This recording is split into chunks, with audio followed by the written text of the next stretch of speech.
funding for this program was provided by the Annenberg CPB project. These people speak French. In this course, everybody speaks French. Commençons par mes parents. Don't be concerned if you can't understand what they say at first. Voilà mon père et ma mère. Listen, watch, and get involved. Voilà. Pretty soon you will figure out what's going on. And be able to say a few things in French yourself. Ouais. Underway at last. But the man in black is following, and Mireille and Robert leave their friends and try in vain to lose him. Robert is hurt in a fall, and Mireille endangered by fire, but all ends well, and that's well. Or good. Well, anyway, not bad.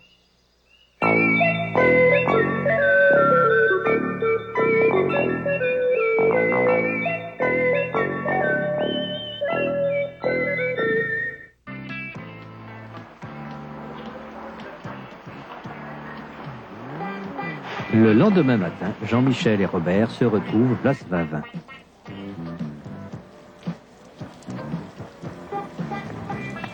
Salut. Salut. Il y a longtemps que tu es là? Non, je viens d'arriver. Ah bon. Bah, c'est tout ce que tu emportes? Oui, j'aime voyager léger. Tu es bien chargé, toi. Qu'est-ce que c'est que ça? Une tente. Hubert en apporte une aussi. Comme ça on pourra camper si on trouve un endroit sympa. Tiens, les voilà. Oui. En effet, la Méhari arrive avec Hubert, Colette et Mireille. Salut. Salut. Ça va? Ça va? Ça fait longtemps que vous êtes là? Non, on vient d'arriver. Tiens, où est-ce que je mets tout ça? Par là. Ouais. C'est bon mon sac? Ma tante? Oui. Ça va. Voilà. On va prendre un petit café avant de partir? Mireille jette un coup d'œil au petit café sur la place et aperçoit l'homme en noir caché derrière son journal. Non, on n'a pas le temps. Tout à l'heure sur la route, plus tard. Mais- Allez, hop en voiture, on part. Comment est-ce qu'on se met?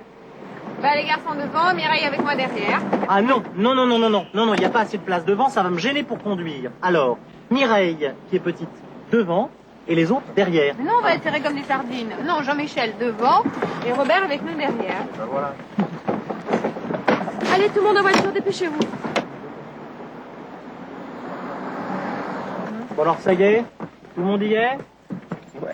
On n'a rien oublié? Non, vas-y. On y va. Allons-y. Et ils y vont. La Méhari Azur démarre bruyamment. Jean-Michel a pris le volant. Au premier croisement, il oblique vers la gauche. À droite, voyons. Mais non, c'est à gauche. Je vous dis que c'était à droite qu'il fallait aller. Mais non, à gauche. Bon, passe-moi la carte. Eh bien, à droite ou à gauche, ça revient au même. À l'arrière de la voiture, Mireille étudie dans le guide la description des musées et des églises de Rouen. Colette est plongée dans le Goemio pour découvrir les meilleurs restaurants de la région. Devant, Hubert et Jean-Michel discutent politique. Marx. Marx. Mais Marx j'ai vu au siècle dernier, mon cher ami. Ah, là, j'ai un restaurant qui a l'air très intéressant. Spécialité de saône normande, On croit rêver. canard rouennais, Mais c'est faux. Faux, archi faux. poulet valet d'Auge. Comme une casserole. Mais c'est vous qui raisonnez comme une casserole, mon cher ami. Bah.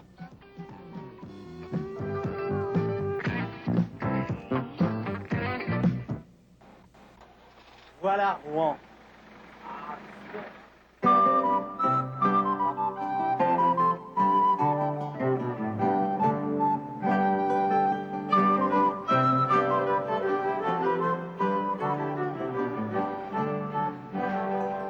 Ils entrent dans la ville par des rues étroites et pittoresques.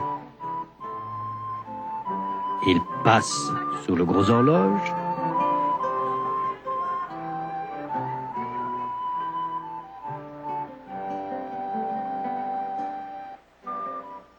Ils arrivent sur la place du Vieux Marché. Hubert, debout à l'avant de la voiture, fait le guide. C'est sur cette place qu'on a brûlé Jeanne d'Arc, sur un bûcher. J'aurais aimé vivre à cette époque. Tu te sens une vocation pour le bûcher? Non, au contraire. J'ai une vocation de pompier. J'ai toujours rêvé d'être pompier. Je me vois très bien arrivant sur mon cheval. Les pompiers étaient à cheval à l'époque, je suppose. Avec un magnifique casque d'argent, plongeant dans la fumée et sauvant Jeanne d'Arc des flammes. Vous auriez saboté la formation de la nation française. Quelle bêtise. La formation d'une nation est due à des raisons purement économiques. Matérialisme débile. Mais où va-t-on pouvoir se garer? Une fois la méhari garée près de l'église Saint-Maclou, pas très loin de la cathédrale, Hubert commence à s'intéresser sérieusement à la question du déjeuner. Bon, alors Colette, Alors. où est-il ce fameux restaurant? Il doit pas être loin d'ici. Attends, je vais voir. Quel jour on est au fait Mardi. Mardi, oui. Oh, zut, ça alors. Où c'est? Bah, il est fermé le mardi. Qu'est-ce qu'on va faire? Oh, bah, c'est pas grave, on a qu'à aller ailleurs. Dommage quand même. Oh, écoutez, j'ai une idée. On va acheter des provisions et on va aller pique-niquer sur les bords de la Seine. Bonne idée. Très bonne idée. Bon, Parfait. alors, allez visiter la cathédrale. Hum, Il est 12h30. hum, Je m'occupe des provisions. hum. Il faut que je me dépêche avant que tous les magasins soient fermés. Rendez-vous à 1h devant la cathédrale. Parfait, nous allons visiter. Voilà. Je viens avec Je toi. vous laisse. Attends.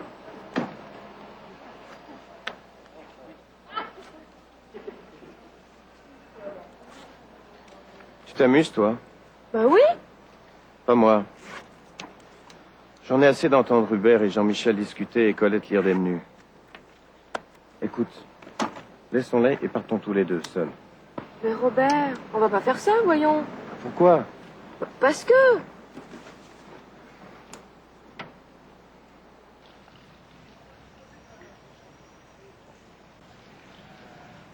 Ils font quelques pas en silence. Ils passent devant un café. Et, à la terrasse de ce café, Mireille aperçoit qui? L'homme en noir caché derrière un journal.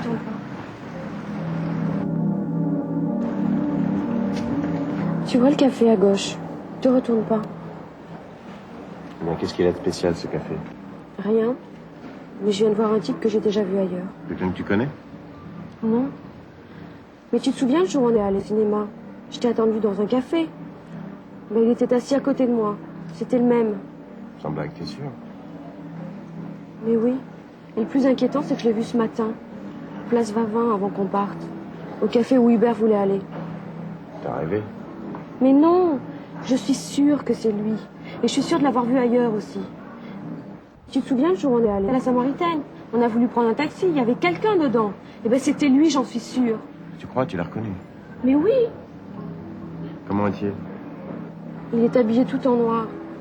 Il a un tic dans les yeux. Il cligne constamment des yeux. Ça alors. Quoi? Un type tout en noir et qui cligne des yeux? Tu sais, le jour où on est allé faire des courses à la Samaritaine, Ouais. en revenant, j'ai pris un taxi avec un chauffeur complètement dingue. Tellement que j'ai été obligé de sauter du taxi en marche. Bien maintenant que j'y pense, ce chauffeur était habillé tout en noir, il a des yeux comme un fou. Tu es sûre? Oui.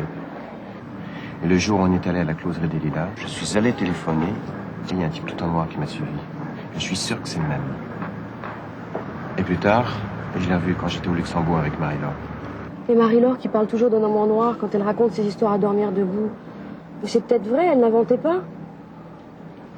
Mais qui sait? Qu'est-ce qu'il veut? Pourquoi il nous suit? Mais qui le suit d'abord, toi ou moi? Il est de la police, c'est un terroriste? Pourquoi t'es venu en France? T'as tué quelqu'un? T'es un terroriste? Tu fais du trafic de drogue? Mais non, c'est peut-être toi qui suis. Robert, je crois que j'ai peur. J'ai peur parce que je comprends pas. Qu'est-ce qu'on va faire? Faut partir tout de suite. Ouais, c'est ça, allons rejoindre les autres. Faut partir sans les autres. Mais pourquoi? Réfléchis. Si le type nous a suivis jusqu'ici, c'est qu'il nous a vu partir ce matin dans la méhari. Il faut laisser partir les autres avec la méhari et partir de notre côté. Allez, viens vite. Robert et Mireille courent jusqu'à la méhari. C'est ton sac?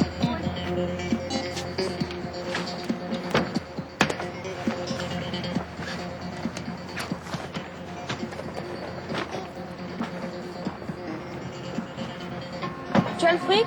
Quoi? Le fric, l'argent de la loterie. Oui. Prends-en la moitié. Oh non, j'aurais peur de le perdre. On ne sait jamais ce qui peut arriver. Prends-en la moitié. Filons. Et où on va?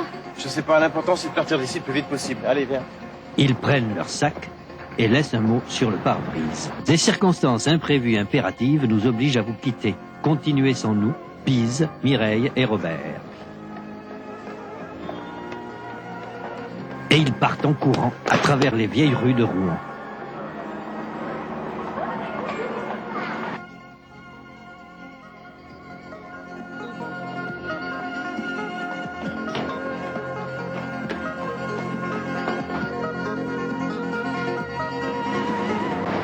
Faisons du stop. Le premier camion qui passe s'arrête.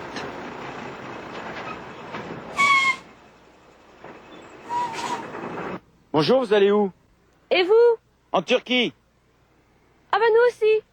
Ah bah ça c'est une coïncidence. Eh bien montez, allez-y. Merci.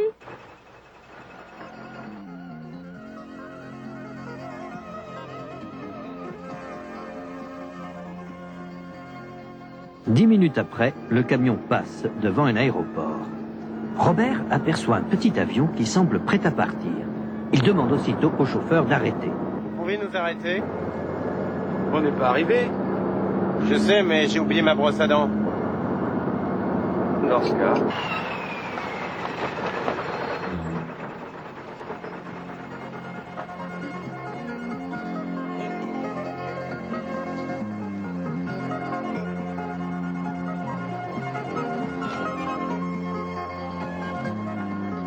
Robert sort un paquet de billets qu'il met dans les mains du pilote ahuri. Car Robert est un garçon honnête, même quand il est pressé. Ça, c'est pour l'assurance. Et ça, c'est pour l'essence. Merci, salut. Et les voilà tous les deux dans l'avion, avant que le pilote ait bien compris ce qui se passait. Tu sais piloter? Un peu. Robert essaie tous les boutons, pousse, tire. Par miracle, le moteur commence à tourner. L'avion démarre et, après quelques hésitations bien compréhensibles, accepte de décoller.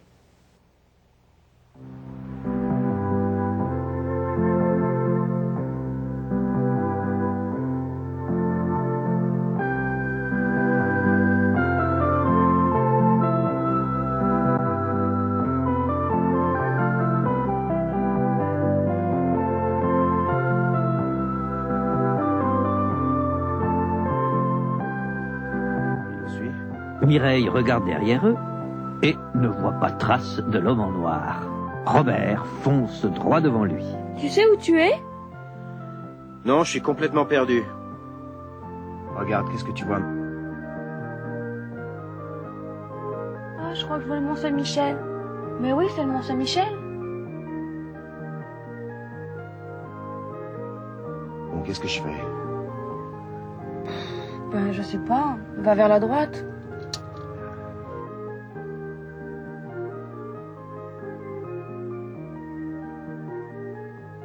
Bon, regarde, qu'est-ce que tu vois maintenant?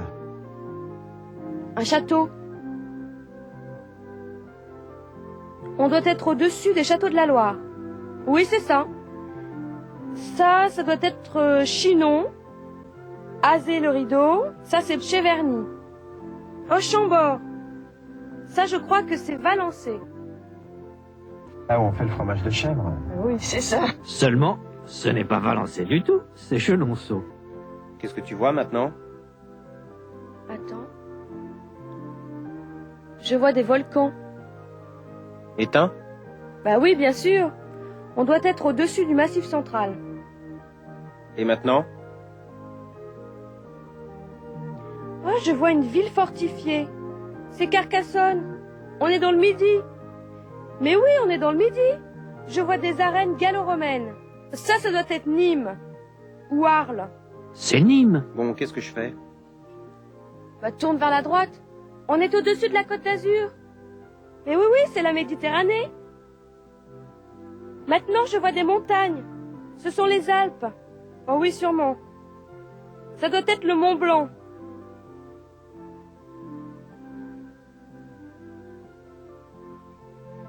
Oh, ça doit être les gorges du Verdon. Mais qu'est-ce que tu fais? On redescend vers le sud. Voilà la mer de nouveau. Les calanques de Cassis. Oh, des chevaux! Mais non, idiote, ce sont des taureaux. C'est la Camargue. Mais où vas-tu? On est sur les Pyrénées maintenant. Qu'est-ce qu'on fait? On passe en Espagne? Mais non, non, on remonte vers le nord.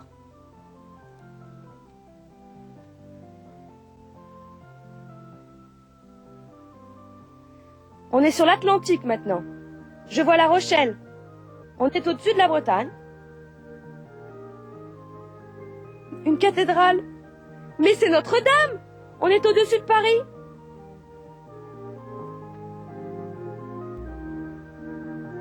Une autre cathédrale.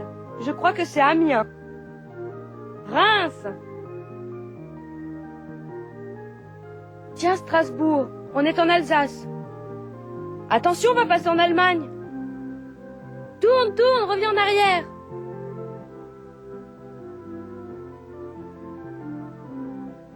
Oh, des vignes. On est en Bourgogne.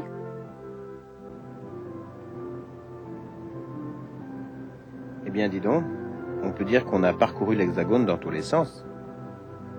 Avec tous les zigzags qu'on a fait, l'homme en noir ne risque pas de nous retrouver.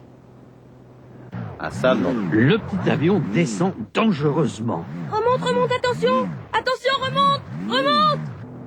Robert réussit à remonter. Mais juste à ce moment-là, un avion à réaction traverse le ciel. Robert, qui a l'esprit vif, a tout de suite compris que c'est l'homme en noir. Zut, c'est lui. Il nous a rattrapés. Qu'est-ce qu'on fait? On descend. De toute façon, il n'y a plus d'essence. Mais attention, il paraît que c'est l'atterrissage qui est le plus dangereux. Ne t'inquiète pas, on va se poser comme un papillon. Robert arrive à poser l'avion au milieu d'un champ. Mireille et Robert sautent de l'avion et se dirigent vers une route qu'ils aperçoivent pas très loin.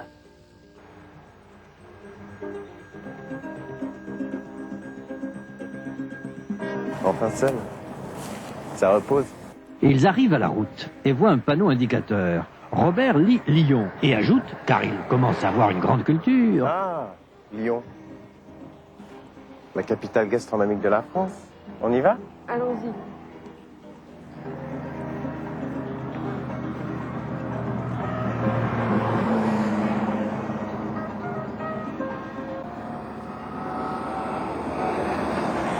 Une dame qui conduit une toute petite voiture s'arrête. Vous allez où? À Lyon. Et où à Lyon? À la gare. C'est justement mon chemin.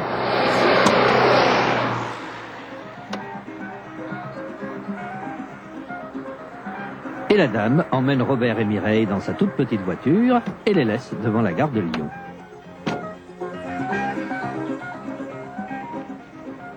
Cette fois, je crois que ça y est, on l'a semé. Qu'est-ce qu'on fait? On prend le premier TGV pour Marseille. On va quelque part sur la côte. Tranquille au soleil. On va se reposer de nos émotions. Chouette. J'ai toujours voulu prendre le TGV.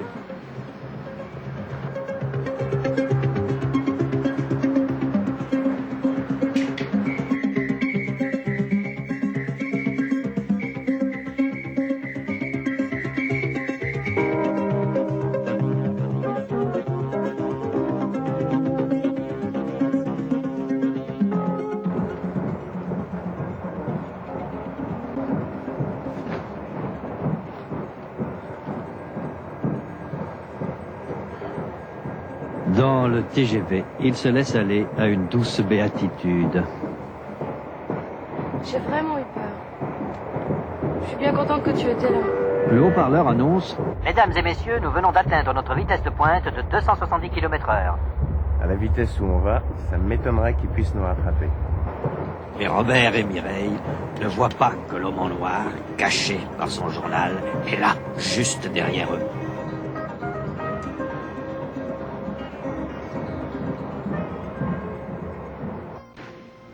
Le Carlton à Cannes l'après-midi. Robert et Mireille ont pu avoir 2 belles chambres avec balcon donnant sur la mer. Vue imprenable sur la plage, les palmiers et la Méditerranée.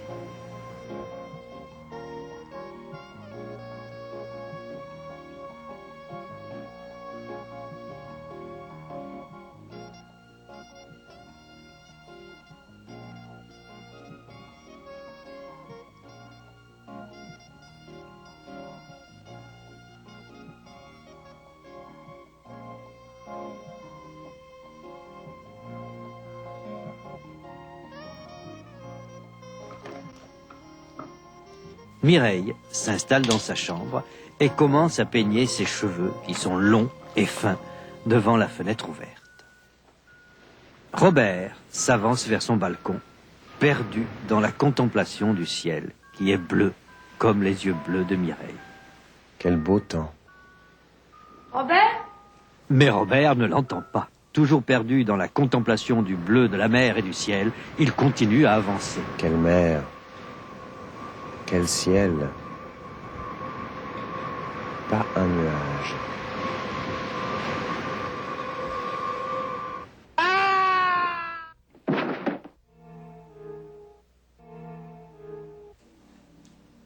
Mireille, un peu étonnée de ne pas avoir de réponse, arrête de se peigner un instant. Robert? Toujours pas de réponse. Sérieusement inquiète cette fois, elle se lève, se précipite sur le balcon, se penche et voit Robert étendu par terre. Un infirmier et une infirmière le mettent dans une ambulance qui démarre dans un grand bruit de sirène. Ce n'était pas l'hélicoptère de la gendarmerie, mais il l'emmène sûrement à l'hôpital, pense Mireille, car elle a toujours l'esprit aussi vif. Pourvu qu'il n'ait que des contusions légères, pense-t-elle encore, car elle manie aisément le subjonctif. À l'hôpital, Robert est dans son lit, bandé des pieds à la tête. Mireille a mis une blouse blanche d'infirmière. Elle joue les infirmières avec beaucoup de talent. Elle fait boire un peu de thé à Robert. Allez, c'est rien. C'est pas aussi grave que ça aurait pu l'être. Ça va aller mieux.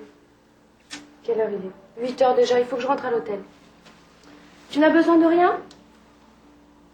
Surtout sois sage, hein, et sois prudent. Ne fais pas de bêtises, hein. Et elle s'en va, sa blouse d'infirmière sous le bras.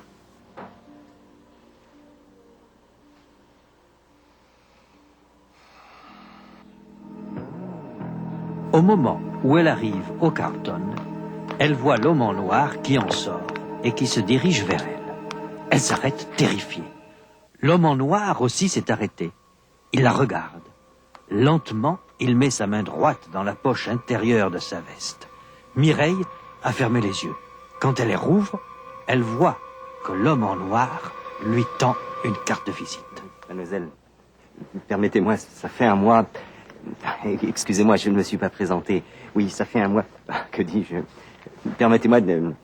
Fred Barzik, cinéaste. Je dois tourner un film pour enseigner le français. Voilà. Je vous observe depuis... et ça fait un mois que je cherche à vous aborder.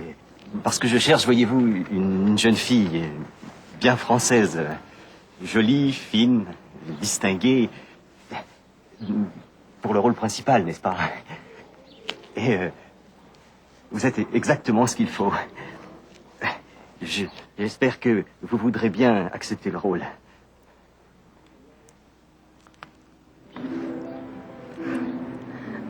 Mais monsieur, c'est le plus beau jour de ma vie.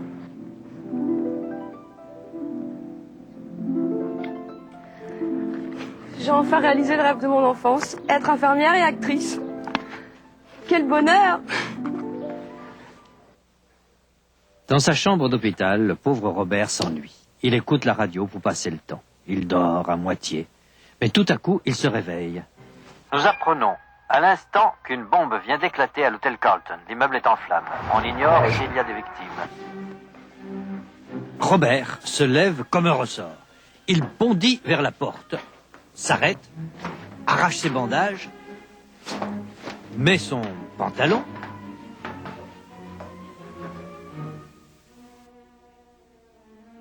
et il se précipite dans la rue. Juste à ce moment, un camion de pompiers qui roule à toute vitesse passe devant l'hôpital. Robert court et, se prenant pour Tarzan, saute sur le camion qui va évidemment au Carlton.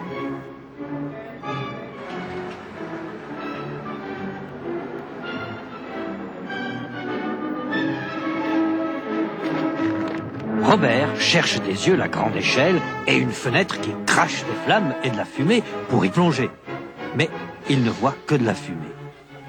Il s'élance alors sans regarder ni à droite ni à gauche pour se précipiter dans la fumée. Mais un pompier l'arrête. Je le pourrais rester sans casque, le port du casque est obligatoire. Qu'à cela ne tienne, Robert prend le casque du pompier et plonge héroïquement dans la fumée. Quelques minutes plus tard, il réapparaît, traîné par Mireille, à moitié évanoui.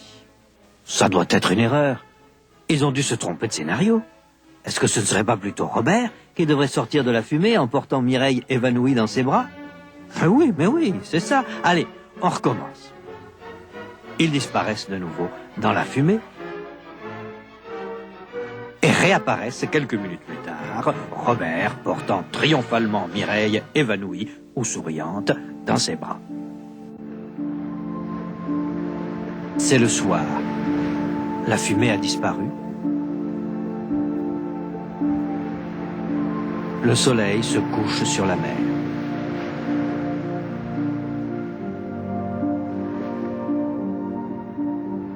Des lumières s'allument tout le long de la côte. C'est vraiment une très belle soirée de printemps. Un couple qui se tient par la main s'éloigne sur la plage. C'est sûrement Mireille et Robert qui s'en vont vers de nouvelles aventures.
Funding for this program was provided by the Annenberg CPB project. Additional funding was provided by the Andrew W. Mellon Foundation, the Florence J. Gould Foundation Incorporated, le ministère des Affaires étrangères, le ministère de la Culture et de la Communication, le Commissariat général à la langue française, the Jesse B. Cox Charitable Trust, and the National Endowment for the Humanities.